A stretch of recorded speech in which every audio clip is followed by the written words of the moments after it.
guys, and welcome back to the Tasmanian Devil channel.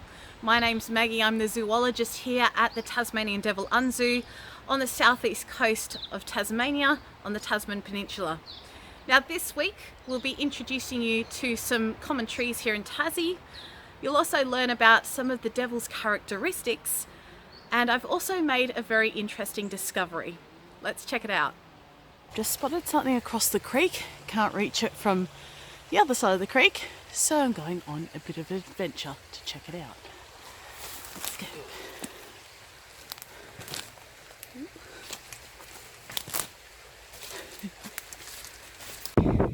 Alright, so yesterday I found a bit of a grim discovery of the dead mackerel here in the estuary. Now most of that mackerel's actually gone, so it's been a bit of a smorgasbord. I don't know how to say that word. Smorgasbord? Smorgasbord? Yeah. Yeah.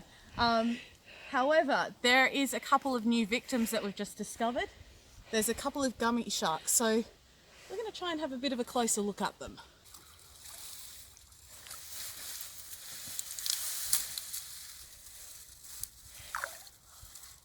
Gosh, they're beautiful, aren't they? Now the bay here is actually a gummy shark nursery, so that's why these guys have been caught in this this strange phenomenon. Basically, it rained a lot recently, flushed a whole lot of fresh water down into the estuary. It's all been caught on a bit of a rock shelf here and killed any of the animals that were living in that water. So the shark that we have here is actually a male. The male's quite a bit smaller than the female. Now you can also identify a gummy shark by the dorsal fins. So the two dorsal fins are almost the same size, which is an indicator of a gummy shark. Now there is a reason it's called the gummy shark. As you can see, it doesn't have the usual sharp teeth most sharks have, but it does have teeth. They are very small and they're actually laying flat against the jaw, a bit like a pavement. Now that's because they actually crush their food, like mollusks and other things that they find on the seafloor. So there you go, guys. It was a bit of an interesting discovery, a little bit morbid, but this is one of the ways that we can actually learn about the animals in the area here without actually interacting with them per se. Now we're going to head over and check out a couple of our native Tasmanian trees with our supervisor Kyrren.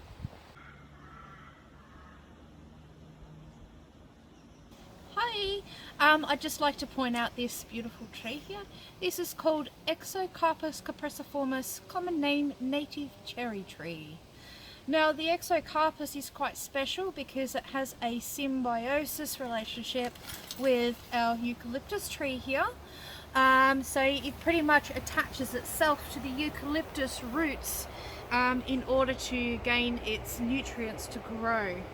Now the Exocarpus produces a beautiful little fruit in the summertime.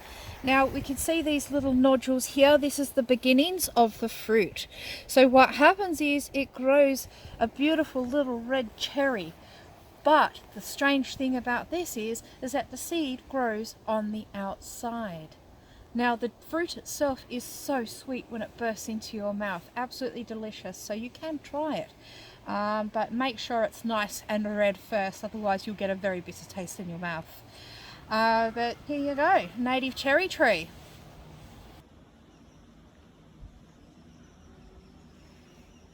Thanks for that, Kyrren. Some really interesting stuff about our Tasmanian trees. Now we're going to head back and learn a little more about our little devil friends. Hey guys, so I thought I'd tell you a little bit about our devil's characteristics. Now, as you well know, devils are carnivorous, but this little creature isn't exactly the best predator in the world. They are mainly scavengers. Now they're also nocturnal, so they come out at night, and being nocturnal, they're not well equipped with eyesight, so they have actually very poor vision. Now she actually has a bit of food on top of this mound here and she can't see it. She didn't see where we threw it. Basically she's relying on her sense of smell, there she is, and her sense of hearing. So during the day, they're very, very poor eyesight. They may see a bit of movement, but not much at all. At night time it is slightly improved, so she will see mostly in black and white. It's mainly silhouettes, but her field of vision's best at about a metre in front of her, so not very far at all. Now, with that being said, you may notice all the whiskers these guys have. They have a lot of whiskers around their nose and face area. That's because they're not too good with stationary objects. So that's just to prevent them from bumping into things as they're wandering around, trying to sniff out their food items at night time.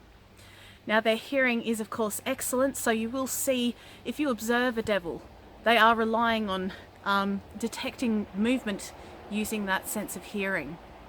Now, their sense of smell, of course, is incredibly good. These guys will smell their food from about 1 kilometre away. So they basically use their nose to navigate their way through the bush to find their food. Now, these guys can travel up to about 20 kilometres in one night just in search of a meal. Well, there we have it, guys. Thank you for joining us. We're now going to leave you with some beautiful views over Primadina here on the Tasman Peninsula. Do hit that subscribe button and also follow us on Facebook and Instagram. We'll see you next time.